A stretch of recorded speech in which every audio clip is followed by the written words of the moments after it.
belakang gas atlatin. Saya nak jadikan background. Dia ibu, kau kira kapok bunga? Lihat itu nanti ibu-ibu lihat. Kalau selesai ceramah itu nak kecarki. Selfie dulu Ustaz, selfie dulu. Terpaksa dilayani, kalau tidak nak update status sombong. Selfie maki, ulangi Ustaz. Kabur Ustaz, satu kali lagi Ustaz, kaburi dalam hatiku. Biar kau ulang 10 kali, namun kamu yang kabur.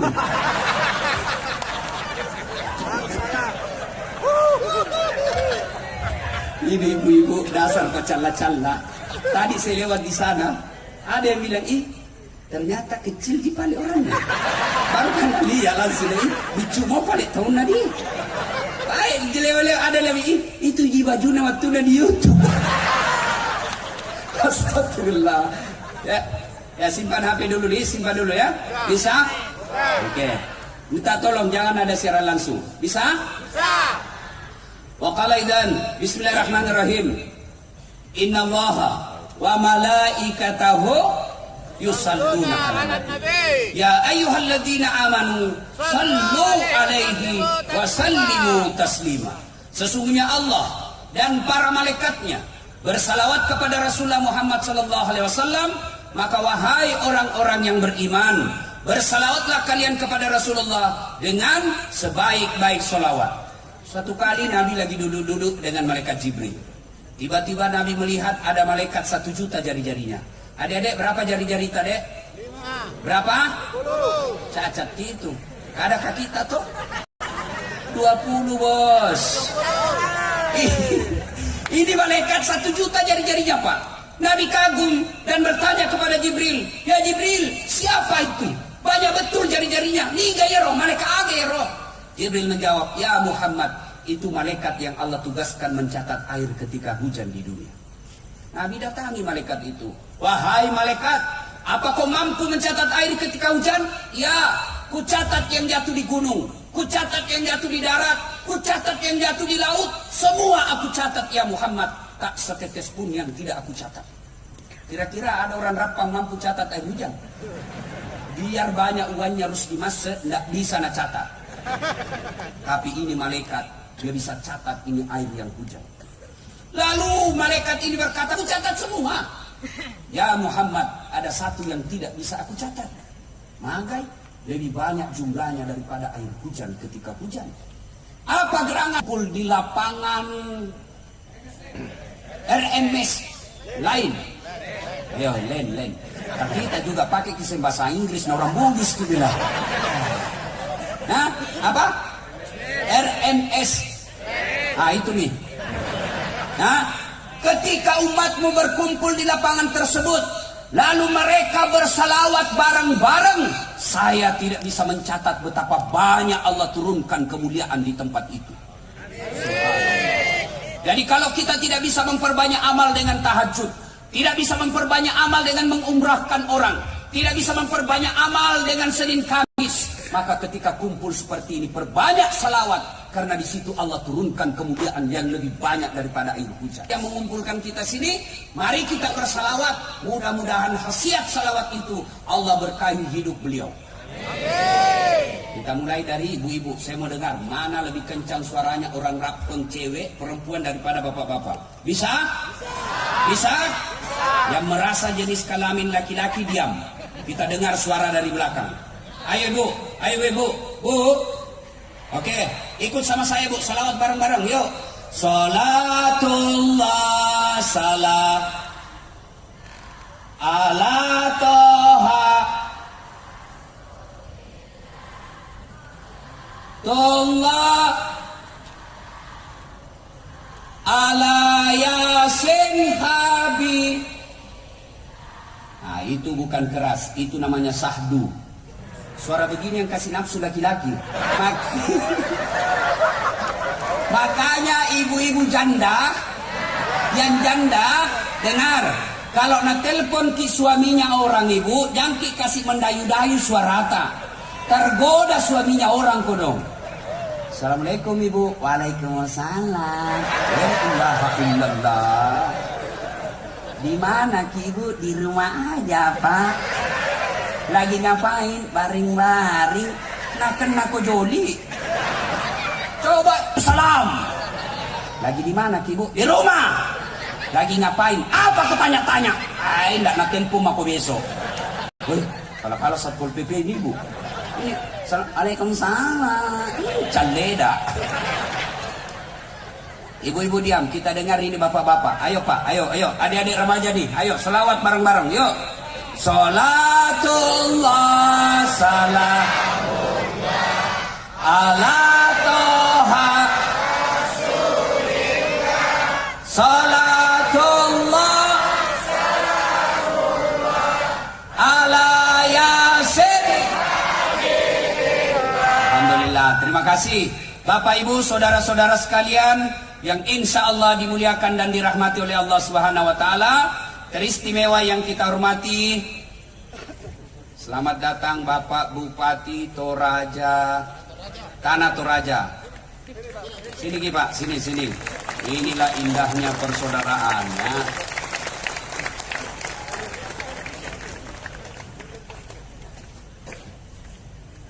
Ya. Hadir di tengah-tengah kita semua yang kita sudah dengar tadi, luar biasa. Mudah-mudahan kehadiran tokoh-tokoh dan pejabat di tempat ini menunjukkan kekompakan kita di Sulawesi Selatan. Jangan lagi ada curiga-curiga untuk pergerakan pilkada. Bukan, ini tabligh akbar murni. Kalau mau dikait-kaitkan terserah. Nah, Ibu bapak, saudara-saudara sekalian, dengar baik-baik. Ini kisah nyata saya alami. Selesai khutbah, ada bapak-bapak kira-kira usianya hampir 50 tahun. Datang di depan saya, dia pegang paha saya sambil menangis. Ustadz, doakan saya. Kenapa Pak? Saya bangkrut Ustadz. 4 tahun saya merantau dari Sulawesi Selatan. Saya bisnis alat-alat berat di sini di Sulawesi, di Tanah Bumbu ini. 4 tahun saya sukses. 2 bulan terakhir ini Ustadz saya bangkrut. Saya mau pulang kampung, malu merantau pulang bawa utang. Saya mau tinggal di sini, dikejar-kejar saya sama yang punya uang. Doakan saya Ustadz. Saya bilang baik. Sebelum saya doakan, woi, dan mau lihat ke sana kampungan nih, mobil lagi itu, dekat cetong. Masa mobil gitu bos, ini kok dia hendak nakal-nakal aja itu sebenarnya. Ini juga ini MC tadi pancing-pancing saya, jaga kok. Hati-hati, baru 1 istriku itu masih ada 3 kuota. Hati-hati kok pancing-pancing saya ini, saya komunitas pecinta poligami. Terancam ibu-ibu di belakang. Nah, saya bilang sama ini bapak yang curhat. Bapak mau baik kembali usaha? Mau Ustaz. Begini, lakukan. Saya tanya ki dulu, jujur dia jangan ki bohong. Bagaimana sholat kak selama ini? Wah itu dia Ustaz. Waktu nak saya. Dia pernah lagi telepon saya, Ustaz, saya akan beli kapal penangkap ikan yang besar sekali. Subhanallah. Lunas utang-utangku Ustaz. Kembali saya sukses sekarang. Padahal baru 2 minggu. Saya tanya, apa Bapak lakukan? Ustaz, setelah kita ketemu, langsung saya pulang Ustaz. Saya jual semua hartaku yang tersisa. Lalu saya pulang kampung. Saya cium kakinya ibuku minta maaf. Saya cium istriku, ku minta maaf, ku cium tangannya. Kenapa nak kau sibuk semua istri? Apalagi, ku bayar zakat sedekahku Ustaz. Ayo, adik-adik sekalian, apa masalahmu dulu waktu kuliah? Mau kau sarjana? Sudah sarjana selesai masalahmu, mau kau jadi pegawai? Sudah pegawai selesai masalahmu, potong kepala bagian. Sudah kepala bagian, mau kepala dinas. Sudah kepala dinas, mau sekda. Sudah sekda, mau bupati. Sudah bupati, mau 2 periode. Sudah 2 periode, masih jadi gubernur. Itu tidak jadi dilarang dalam agama. Tidak dilarang, lakukan aja semua itu. Ustaz, Bapak kira bukan masalah itu Ustaz? Banyak masalah itu Ustaz Pak. Ngatur jadwal, sudah ditentukan tiba-tiba RMS menelpon, mengancam. Susah ini Pak diterima. Nah, iko bawan na Ustaz, pahami. Kung kato pole pura ni mapasak baleho dek mu pole. Iko manipah Ustaz. Saya bilang, kenapa Bapak pasang baleho na buri pakai ACC? Bapak pakai nama intimidasi Pak. Luar biasa. Kadang-kala kita ditipu. Ustaz, pergi ceramah Ustaz. Iya, karena saya tidak pakai manajer Pak. Saya tidak mau nanti dibilang kayak artis saja. Iya, di mana? Ini Ustaz. Dari bandara ke situ, bagaimana caranya? Ustaz, dari bandara ke pelabuhan dulu. 1,5 jam Ustaz. Biasa. Terus naik speedboat lagi Ustaz. Paling lama 2 jam. Bukan speedboat, kami ini tuh katingki sama speedboat. Kalau speedboat, kalau katingki, toko. Kadang dalam hatiku, hatiku sih Kak. Sudah 2 jam kuliah jamku, belum sampai. 3 jam, belum sampai. Aku bilang, Haji, kita bilang tuh hari 2 jam di, ini mau pakai 4 jam belum sampai. Dia bilang, Ustaz sebenarnya ini 9 jam. Kenapa Bapak bilang cuma 2 jam? Dia bilang, kalau saya 9 jam, pasti Ustaz tidak mau datang. Saya pergi ceramah di Palopo. Saya pergi ceramah di Palopo. Dikira singgah saya sopir kencing. Waktu saya pergi tidur Pak di belakang. Begitu singgah mobil, saya mana ini sopir? Udah kencing. Saya turun, dia turun pintu kanan, saya turun pintu kiri. Begitu saya kencing duduk, dalam hatiku sekalinya ndak tahu kayak ini turun. Woi benar lah, Pak. Woi, Busalaika, woi. Masya Allah. Jam 1 subuh. Semua mobil saya kasih lewat, tidak ada mobil saya. Saya mau teleponku ikut di mobil. Ada lagi anak muda singgah, saya mau telepon sopir. Yang kok ketawa cilaka. Senangnya ini kalau saya sial. Ada anak muda, pinjam HP-mu, baru sadar, nggak ku hafal nomornya sopir. Pasrahlah saya di pinggir jalan. Semua mobilku kasih lewat, nggak ada. Yang ke Makassar nggak mau singgah, yang ke Palopo nggak mau singgah. Kenapa? Saya pakai putih-putih waktu itu. Nggak, aku bilang nggak kira Kak, barangkali pocong ini. Jadi saya mau nekat, saya di tengah jalan mau begini. Saya nggak kira betul Kak, nanti saya tadi ada. Jam berapa dia pulang Pak? Baru sadar, waktu azan. Allahu Akbar, azan subuh. Balik ini sopir. Mana Pak Ustaz? Waduh, baru balik. Jam berapa dia sampai di Kera? Jam 6.15 pagi. Mulai jam 1, pasak kuyup saya Pak. Saya mau tempeleng, lebih besar dari saya. Ini sopir Pak. Yang paling saya jengkel lagi, sampai saya di kantor wali kota Palopo. Ustaz, kenapa bisa kita lupa koporta? Dalam hatiku, mak beli si sopir ini. Bukan koporku lupa Pak Wali, saya nak lupa itu sopir Pak.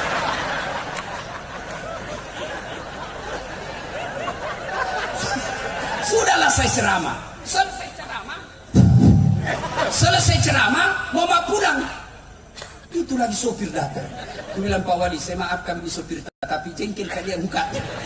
Sudah ada saya sajang ini bawa Kak. Tapi apa hikmahnya? Honorku ditambah. Tuan capek bos. Makanya, waman yusri yusra.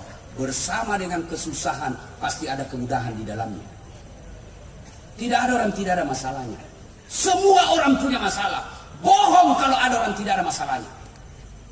Coba, semua kita punya masalah. Orang mati saja ada masalahnya. Mati Pak, apa masalahnya? Mau dikubur. Bayangkan kalau dikubur, tidak dikubur Pak, tidak ada orang mau datang di desa itu. Semua orang punya masalah. Maka ketika ada masalah, yang pertama solusinya, pada jengi sempajamu bos. Cerita mati kau bisa sukses kalau kau tidak sholat. Saya kasih contoh. Pak RMS waktu bupati ada ajudannya sampai sekarang. Coba kalau Pak RMS panggil ajudan. Ajudan, biar itu ajudan lagi makan kuaci, sanggarak pelah. Ajudan langsung lompat, siap puang. Perintah. Kira-kira berani Pak ajudannya RFS. Ajudan! Tunggu dulu Pak. Bilang aku dienjak lehermu. Coba Pak. Itu manusia.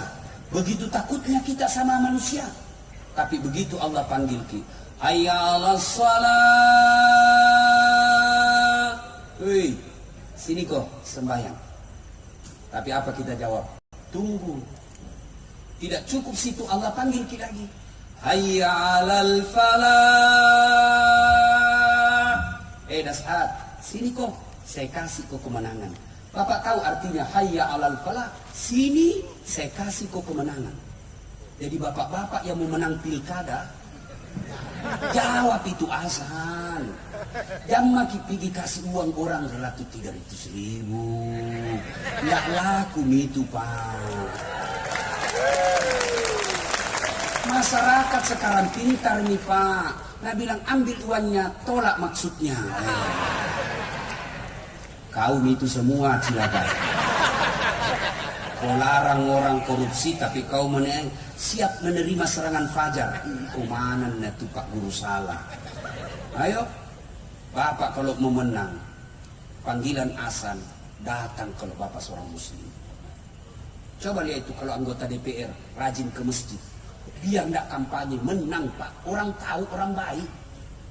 Tapi kalau mau pakai dipilih baru datang di masjid. Nah bilang pencitraan. Gaspol atau rem-rem? Gaspol atau rem-rem? Dengar Pak Rusdia, mereka yang bilang. Saya hanya menyampaikan aspirasi. Pak, ayo. Ada masalah saudaraku, datang kau beribadah kepada Allah. Kecil buat Allah kasih kau jadi anggota DPR. Kecil. Kecil buat Allah kasih kau bupati. Kecil buat Allah. Apa susahnya Allah? Orang hidup dia bisa kasih mati. Lihat kekuatan Allah di balik kasus corona.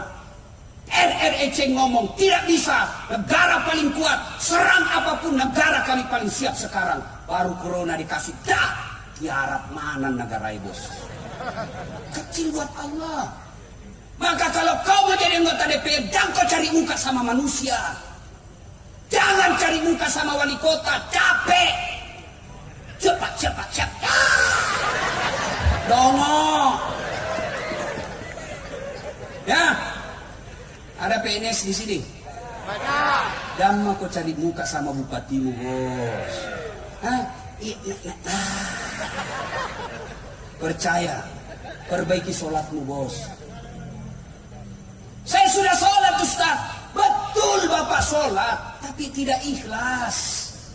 Hayya 'alas shalah, asar lagi. Barusan duhur, kok tidak ikhlas. Saya sholat Ustaz, betul kau sholat, tapi kau main-main. Allahu Akbar. Bismillahirrahmanirrahim. Iyyaka na'budu wa iyyaka nasta'in. Ihdinas siratal mustaqim. Siapa ajar kau sholat makoti polo? Kau ketawa karena kau begitu cilaka. Hah? Allahu Akbar.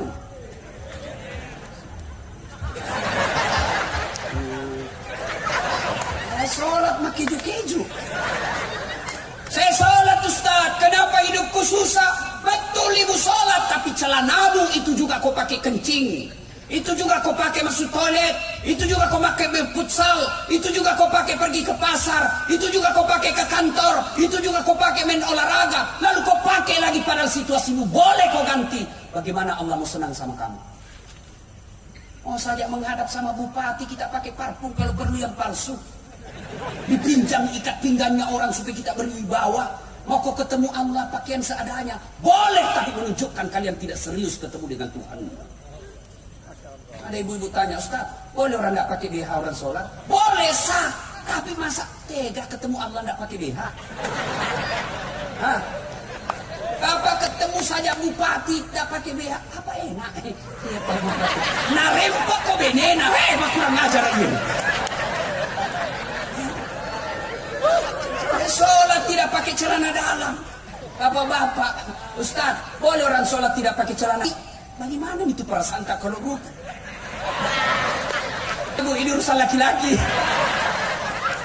Salatullah salamullah ala toha rasulillah. Salat ala yasin. Kenapa dia tidak sholat?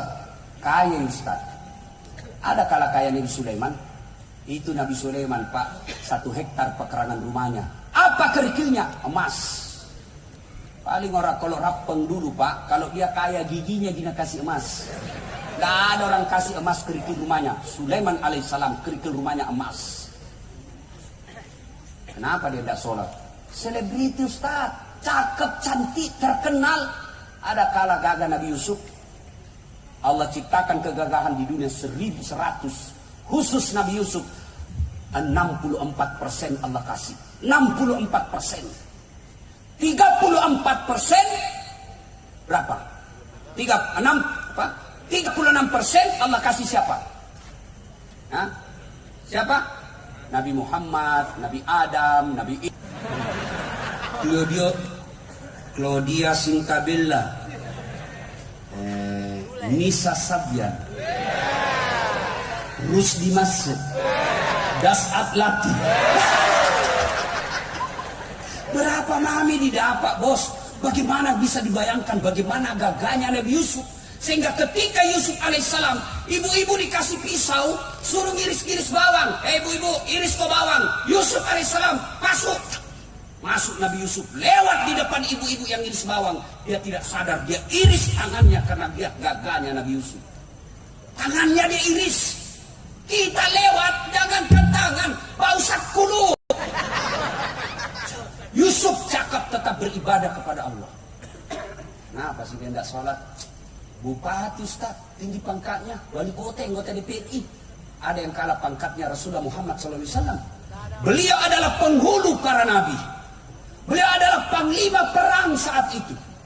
Beliau adalah presiden kalau sekarang ini. Bukan cuma membawahi Madinah, tapi beberapa benua taklukan Islam pada saat itu. Beliau tetap sujud beribadah kepada Allah. Tapi kenapa dia tidak sholat itu adek? Sakit Ustaz. Ada kala sakit Nabi Ayub alaihissalam. Ayub alaihissalam seluruh anggota tubuhnya dimakan oleh ulat. Melenting-lenting ulat dari pipinya, dari pahanya, hati dan lidahnya saja tidak dimakan oleh ulat. Tapi beliau tetap sujud beribadah kepada Allah. Coba. Tidak ada alasan Pak. Kalau orang gagah, terus di masjid, anggota DPR, bupati, tidak sholat, orang masih bilang, ya banyak uangnya, banyak kapalnya, kaya, terkenal, tinggi pangkatnya, bupati dia, bebas rumahnya, banyak mobilnya, ya wajar. Wah sudahlah, paling tidak dunia dia sudah dapat. Nah untuk ini nona, kita pengangguran, nggak ada kerja, rumah kontrak-kontrak, nggak terkenal, muka jelek, bau kalepa. Kau nggak sholat lagi, ke laut kau jadi tude dongok. Yang ketawa serius orang ini. Satu, ada masalah, perbaiki sholat. Kenapa itu paling tetangga aku Ustaz? Hari Jumat saja dia sembahyang. Itu pun paling terlambat datang, paling cepat pulang. Assalamualaikum, lompat nih. Proyeknya Ustaz jalan terus. Masuk dia caleg, mana bisa dia Ustaz? Banyak duitnya, tapi tidak sholat. Betul itu yang kita lihat. Tapi apa yang Bapak tidak tahu? Istrinya selingkuh. Apa yang Bapak tidak tahu? Anaknya 3. 1 pengedar, 1 pengisap, 1 kawin lari di bawah bandar. Apa yang Bapak tidak tahu? Dia di rumahnya, di kantor dia hebat. Semua orang takut sama dia. Siapa? Hebat dulu. Di kantor, di jalan dia hebat. Sampai di rumahnya Hello Kitty. Iya Bu, kita di Palai Bu, diintimidasi sama istrinya. Baru 1 jam keluar. Di mana kok Pak? Di mana kok? Ada jadi. Di mana kok? Dia kok lisu kok? Tajam di Palai Bu, tajam aja macam kutu. Banyak duitnya, tinggi pangkatnya, tapi takut sama istrinya. Ayo Pak, tidak ada guna. Banyak duitnya Ustaz, tapi apa yang Bapak tidak tahu? Dilarang makan nasi. Duit 7 miliar dilarang makan nasi. Saya pernah pergi ceramah ke Itali. Tahu Itali? Tahu? Tahu? Hah? Tahu Itali? Tahu? Si Dendreng belok kiri terus lagi. Hah? 2 hari kasih saya roti, pizza. Saya bilang, makanan apa ini? Saya ini orang Bugis bos, carikan nasi. Tidak mempan, tidak mau yang perutku kalau roti. Biar kau kasih ke 1 baskom. Carikan nasi. Baru 2 hari saya sudah setengah mati.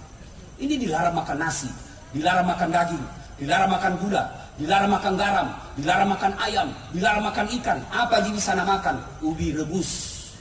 Duitnya 7 miliar. Rumahnya mewah, tidak bisa tidur dalam rumah. Mobilnya mahal, tapi stres di atas mobil. Mati kiri, mati kiri, reng, mati kiri. Itu kalau kau tidak sholat bos. Maka, saudaraku, adik-adik, Pak, Bu, Bapak tidak usah cemas kalau anaknya sarjana pengangguran. Bapak tidak usah cemas anaknya sarjana tidak lulus pegawai negeri kemarin. Tidak usah cemas. Kenapa masuk neraka? Anakku tidak lulus PNS. Kenapa kau masuk neraka? Anakku kasihan tukar tambal ban. Demi Allah tidak ada pertanyaan seperti itu di akhirat. Kenapa kau masuk neraka? Anakku tidak sholat. Kenapa kau masuk neraka? Istriku tidak sholat. Kenapa kau masuk neraka? Cucuku tidak sholat. Maka risaulah ketika keluarga kalian tidak sholat. 1. 2. Kalian mau sukses. Setelah perbaiki sholat. Yang kedua, hindari maksiat. Jangan hobi dosa. Dosa buat kita laki-laki, perempuan. Dosa bagi kita bapak-bapak, selingkuh. Pak, kata Nabi berwasiat, kalau kau lihat perempuan di jalan dan kau berminat kepada perempuan itu, pulanglah segera ke rumahmu.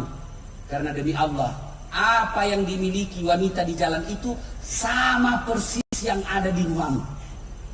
Tidak percaya? Periksa nanti. Dan kau ketawa anak muda, ini urusan orang tua. Pak, muliakan istri. Gak mungkin Bapak bisa sukses kalau Bapak hianati istri. Saya bisa jadi penceramah yang bisa baik ceramah saya karena istri saya mendukung. Bayangkan kalau istri kita tidak mendukung. Kita mau pergi ceramah, bikin konsep, mak jaluk ya naik. Ale nak mustas. Tidak jadi konsep. Mau lagi keluar, anak nangis sambil anak. Tidak bisa. Maka kesuksesan kita seorang suami karena ditunjang oleh istri yang baik di rumah. Banyak juga bapak-bapak alasan rapat, ternyata pergi merapat. Nah, tuh Pak, berapa istrinya Nabi? Berapa? Saya kasih hadiah, siapa yang tahu? Berapa? 12. Berapa? 12. Salah. Berapa? 12. Ambil hadiahnya nanti sama Pak Rusdi Masjid. 11. Dari 11 istri Nabi, tidak ada satupun yang pernah mengatakan, saya menyesal menikah dengan engkau Muhammad. Tidak. 11 istri Nabi. Kita satu distrita menderita lahir batin. Bagaimana mau sukses? Maka bapak kalau mau sukses, muliakan istri. Bagaimana Rasulullah memuliakan istri beliau? 1. Beliau tidak pernah memanggil nama istrinya. Tidak pernah dipanggil Khadijah, tidak. Beliau panggil, ya Ummul Mukminin, wahai ibunya orang Islam. Khadijah dipanggil Ummul Mukminin. Aisyah tidak pernah dipanggil Aisyah, lo kemai, mari kau, tidak. Aisyah beliau panggil, ya Humaira, yang kemerah-merahan pipinya. Karena memang Siti Aisyah merah delima pipinya. Bapak anggota dewan, bapak calon bupati, mau sukses, muliakan istri di rumah. Mulai besok panggil istri tak dengan panggilan kasih sayang. Wahai istriku yang termancung hidungnya di lorong 3. Nah, bilang tidak mancung hidungnya Ustaz, lehernya sedang dilihat. Tidak bagus juga lehernya, giginya kau lihat. Giginya yang mancung Ustaz, ya sudah cari alisnya. Cari yang baik, jangan terlalu jujur. Mentang-mentang istri tak hitam. Belum. Belum. Ada mecik deh. Nah bilang istri tak agak penyak. Masa suami istri belum penyak? Yuk. Ayo Pak. Rasulullah memuliakan istri. Apalagi Rasulullah memuliakan istrinya. Demi Allah, Rasulullah sangat romantis dalam hidupnya. Apa romantisnya Nabi? Beliau kalau minum teguk, dia kasih istrinya. Hebatnya lagi, bekas bibirnya istrinya dia minum. Misalnya Aisyah minum di sini, Rasul pun minum di sini. Coba dipraktekkan besok Pak. Coba kalau anggota DPR di sini minum bekas bibirnya istri. Busuna mulutmu.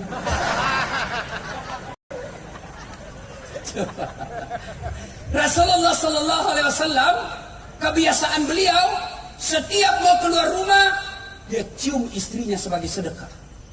Coba mulai diamalkan besok Pak. Begitu bapak mau keluar, sedekahnya suami adalah ciuman di jidat. Jadi Bu, besok kalau mau keluar suami tak, nah lupa minta ki sedekah. Pak, sedekah. Ini ki. Jangan lama-lama. Nanti tidak jadi pergi kantor. Coba. Rasulullah manusia yang sangat memuliakan istri sehingga beliau sukses. Maka politisi, anggota dewan, orang kaya, pegawai, apapun profesi kita, mulai besok muliakan istri. Cuma kita juga Ibu, jantung kisah wenang-wenang sama suami. Kadang itu ibu nakira suaminya tahanan. HP diperiksa habis. Bagaimana suami tidak serangan jantung? Baru datang langsung diperintah HP. Baru dilupa pakai password. Dilupa hapus WhatsApp. Pasti nih mati. Ini itu nih. Ada orang sholat, temanku cerita. Begitu dia sholat, bunyi HP-nya, nggak pakai password. Istrinya ada di rumah. Gelisah dia. Baru takbir pertama langsung bunyi. Bayangkan kalau rakaat terakhir mina bunyi, dicambuk mami cepat langsung diambil. Ini baru pertama, nggak mungkin kita berhenti sudah angkat takbir. Bunyi gelisah. Nah bilang istrinya, tanam maki Pak, tidak kuangkat di HP ta. Baru lancar sholatnya. Ada tuh gitu ibu-ibu paranoid. Mana tahu semua HP ta. Bagaimana kau tidak dibohongi? Pak, Bu, ada 3 bohong yang boleh. Dengar ini bapak-bapak anggota dewan. 3 bohong yang boleh Pak. 1, bohongnya seseorang untuk mendamaikan orang yang bermusuhan. Boleh. Misalnya saya musuhan sama B, bapak datang ke B, salamnya Dasat, padahal saya tidak pernah. Lalu bapak datang lagi ke salamnya si B, Dasat, padahal tidak pernah. Itu bohong seperti itu boleh mendamaikan orang bermusuhan. Yang kedua, bohongnya seseorang untuk melindungi jiwa orang baik. Saya dikejar sama pemabuk, sembunyi di rumah tak, ditanya mana Dasat, saya tidak tahu. Malah bapak berdosa kalau jujur waktu itu. Kejar, mana Dasat? Cepat kau ada di dalam. Berdosa Pak. Yang ketiga, bohongnya seorang suami untuk membahagiakan istrinya. Boleh. Contohnya. Dasar Pak Bali. Capek ya. Begini contohnya. Bapak beli ulang tahun seperti Pak RMS ulang tahun. Ibu Titi beli baju. Baju ini tidak disuka warnanya. Datang. Selamat ulang tahun ke-47. Bagaimana ini baju? Nah bilang Pak RMS, bagus sekali ini baju. Tidak ada samanya di Sulawesi. Padahal jelek. Malah Pak RMS bohong kalau jujur waktu itu. Selama ulang tahun ini hadiah baju untuk kita. Beli 5 toy. Apa warnanya ini? Tidak tahu warna. Berdosa bapak menyakiti hati istri. Maka bapak kalau mau bohong, bohong seperti itu. Bagaimana masakan sayang? Dia bilang, tidak ada kalaina di sidra. Tak ada samanya ini. Padahal mah pejek. Boleh bapak bohong seperti itu. Lain itu tidak boleh. Bagaimana kalau punya istri 2 Ustaz dirahasiakan? Berat ini pertanyaan. Dia bilang kita saja begini. saya tidak tahu ada istrimu. Baru balik ada istrimu saya tahu sekarang. Dia makin begini, sayang, ku sayang kau jadi kurahasiakan. Saya tidak mau sakiti perasaanmu, jadi kurahasiakan. Nah Allah takdirkan hari ini kau tahu, mau media apa ini takdir burukmu. Kau harus percaya qada dan qadar. Mau kau marah tempeleng mak, tapi percayalah sayangku, engkau tetap menjadi ratu dalam istana hatiku. Baru ambil berlian, kasih pegang, baru peluk, bawa ke tempat tidur, berhenti marah. Coba perhati Pak. Kalau barani gini.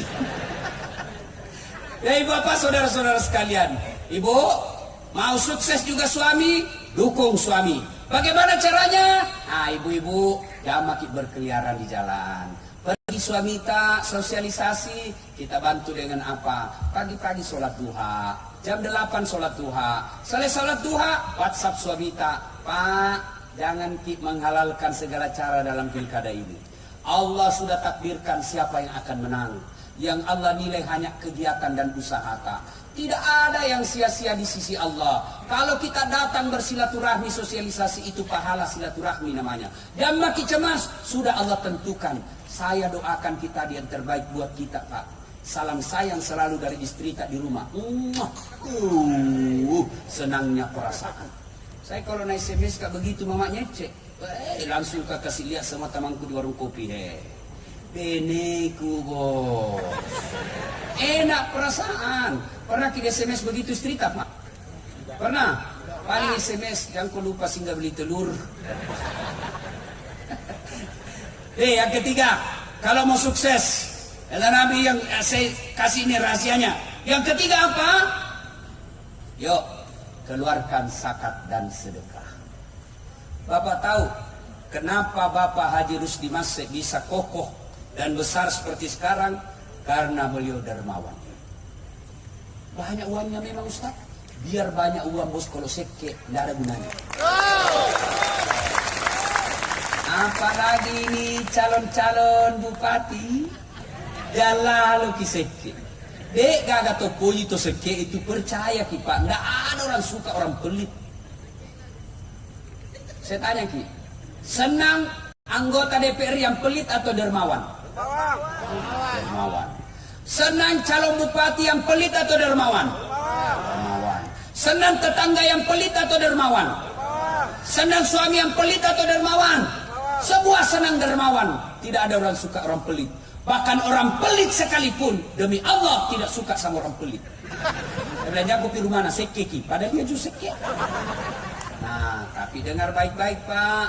Bapak kalau mau menyumbang, jangan kasih orang 200.000 dari orang ke orang, karena itu namanya money politik. Bapak nyogok.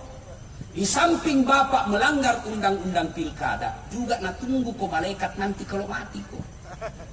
Sogok namanya. Lalu bagaimana caranya Ustaz? Bawa ke masjid. Luruskan saja niat. Orang pilih ki alhamdulillah, tidak terpilih. Selama masjid itu dipakai beribadah, Bapak dapat transferan amal meskipun Bapak sudah jadi arwah. Bangun panti asuhan, bangun jembatan, itu sedekah. Tapi kalau uang per orang kita kasih 300-400 ribu, belum tentu nak pilih ki, yang pasti Bapak sudah dapat dosa. Nggak enak didengar ini Pak, tapi harus saya sampaikan. Siapa suruh kau undang enggak? Ya? Bapak juga jangan memeras. Siapa? Aman Pak. Yang penting terlihat pawanaan Pak. Aman nih, aman nih. Sekalinya datang 400.000, nah lupa tadi orang janji. Innal munafiqina fid-darkil asfali minan nar.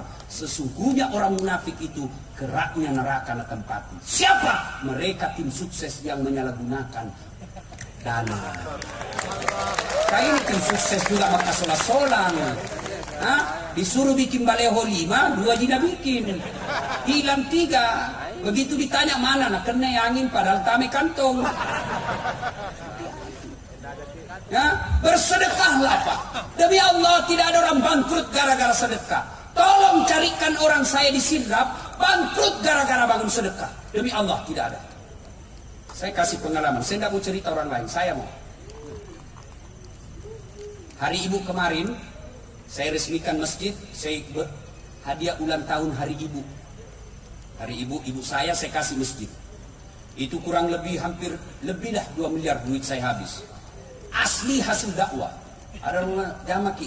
Kalau mau ki bantu kak undangan ceramah kasih ke honor. Jadi Allah balas berkali-kali lipat. Luar biasa. Sudah itu balasan Allah pertama, ada pengusaha panggil saya pergi umroh. Bukan lagi bisnis kelas, first class. Begitu saya tidur, saya WhatsApp. Gak bisa kak tidur di sini bos. Itulah kamar paling mahal. 20 juta itu Ustaz. Saya bilang ini gak bisa saya cari yang murah-murah. Uang kami itu 20 juta saya cari yang murah-murah. Dan lingko itu Ustaz matiin rokok tuh. Ketemu lagi saya sama orang pengusaha. Dikasih lagi saya banyak Masya Allah.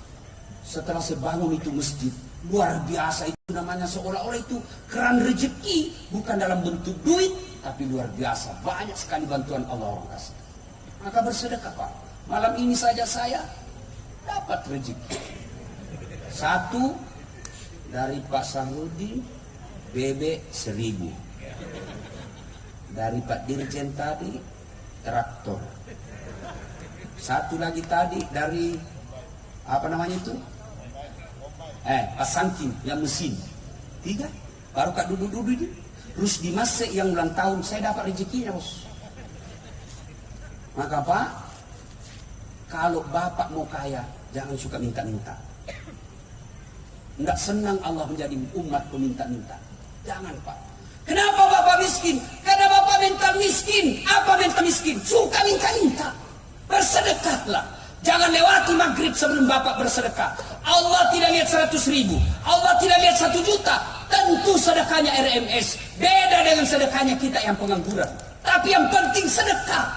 Mau 100.000, mau 10.000, bahkan 1.000 rupiah pun jangan lewati maghrib kecuali Bapak sudah bersedekah.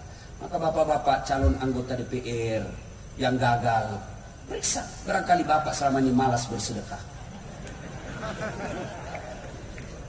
Calon bupati yang hadir, sedekahlah Pak. Tapi jangan ke rumah satu-satu orang.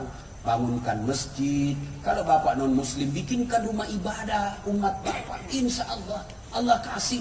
Lalu kalau tidak menang, sangka baik, sangka baik. Saya sama Pak Rani Ramdan Pramanto pernah ikut pilkada, ada di sini. 2014 di Makassar. Kalau Ustaz, tidak. Cuma beliau lebih banyak suaranya dari saya. Saya tidak kalah Pak, sangka baik. Saya tidak jadi wali kota, tapi saya bisa ceramai wali kota dimanapun di Indonesia. Allah kasih yang terbaik. Jangan pernah sangka buruk. Sudah sumbang masjid, panti asuhan, bangun ini, kalah. Allah yakin Pak, yakin Pak, bukan di situ tempat yang baik. Allah punya tempat yang baik. Percaya itu, sangka baik. Dan yang keempat, kalau kalian Bapak Ibu mau sukses, ini rahasia yang keempat. Birrul walidain. Muliakan kedua orang tua. Sayang 1000 sayang. Kadangkala kita manusia sibuk memuliakan kepala camat, sibuk memuliakan kepala dinas kita, sibuk memuliakan dirjen kita. Tapi orang tua tak di kampung tidak pernah kita sapa dalam seminggu. Adik-adik, kalau kalian mau sukses, tidak penting keluar negeri sekolah. Tidak penting itu belajar bahasa Inggris. Sekarang ada namanya Google Translate. Biar tidak tahu bahasa Inggris, aman. Saya pergi ceramah ke Roma, saya tidak tahu bahasa Italia. Tapi begitu saya nyasar, saya cari rumah orang muslim yang halal, restorannya, saya tulis, saya ambil HP ku, lalu saya ambil Google Translate, lalu saya bilang, tunjukkan rumah makan halal muslim. Keluar bahasa Italinya.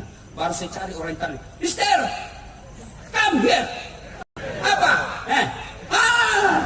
Selesai. Ayo, jangan ketawa. Saya serius ini bos. Apa yang tidak ada di HP sekarang? Kursus bahasa Inggris, tapi orang tuamu kau hina.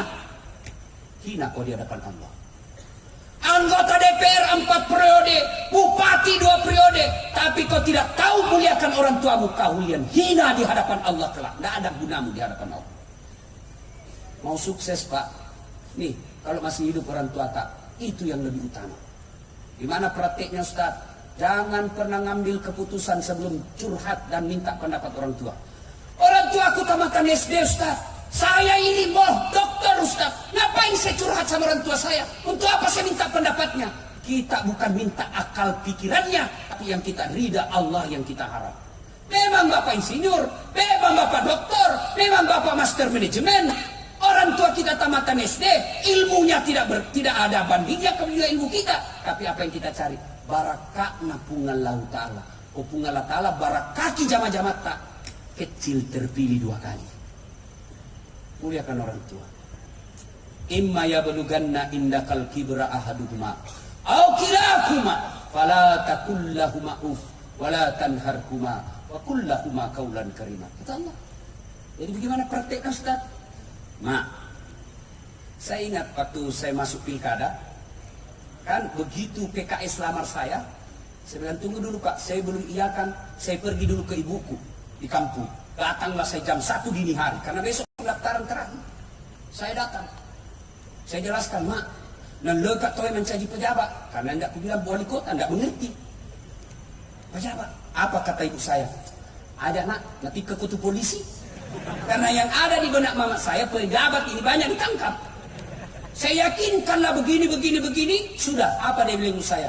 Iko mau pale nak, tapi dek na lemuk nyawaku, dek nama pacin nyawaku, kamu pigawi. Itu jawaban ibu saya yakin itulah penyebabnya saya tidak, suara saya tidak memenuhi syarat untuk menang. Bapak-bapak, mau menang Pak, jam kiri kanan cari restu ini. Datang saja muliakan orang tua. Sudah dapat kantong partai, aman, muliakan orang tua. Adik-adik, mau kau sukses, muliakan orang tuamu. Tapi sayang, seribu sayang anak-anak kita sekarang lebih hormati pacarnya daripada bapaknya. Hah? Kalau bapaknya kasih tahu, apa kita Pak, ini tamatang SD, agak totesan. Sekalinya cowoknya terserah jika kita mami. Nah ibu bapak saudara-saudara sekalian, ini 4 resep. Sholat ditunaikan dengan sebaik-baiknya. Hindari maksiat, muliakan istri atau suami. Bayar zakat sedekah, dan yang keempat, muliakan orang tua. Apabila keempat hal ini kita lakukan, maka Allah janji, maqaman mahmuda, saya angkat derajatnya. Derajat di dunia, insya Allah derajat di akhirat kelak. Inilah tausiah kita, mudah-mudahan ada manfaat. Sebelum saya akhiri, Bapak Ibu, coba lihat saya ceramah selama ini, baik yang langsung maupun di YouTube atau WhatsApp. Saya tidak pernah pakai serban seperti ini.